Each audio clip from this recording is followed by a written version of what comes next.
காலம் எவ்வளவு வேகமா சுத்துது பாத்தீங்களா? யார படிக்கலேங்கிறதுக்காக தூக்கி எறிஞ்சிங்களோ, இன்னைக்கு அவர்கிட்டயே உங்க படிச்ச ஹஸ்பண்டுக்காக வேலை கேட்டு வந்திருக்கீங்க.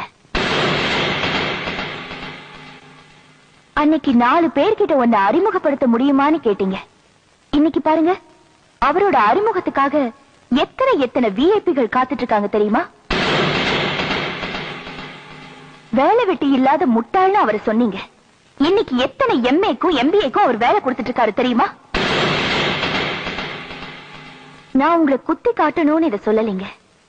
யாரையுமே நாம கேவலமா எடை போட்டுற கூடாது. அதுக்காகத்தான் சொன்னேன். எல்லா ஆணோட வெற்றிக்கு பின்னாலே ஒரு பெண் தான் காரணமா இருக்கான்னு சொல்லுவாங்க. பெண்ணோட வெற்றிக்கு பின்னால ஒரு ஆண் காரணமா இருக்காருன்னு எதுலயுமே சொன்னதில்லை. ஆனா நான் சொல்றேன், என்னோட வெற்றிக்கு பின்னால என் ஹஸ்பண்ட் தான் காரணமா இருக்காரு. இப்ப சொல்லுங்க,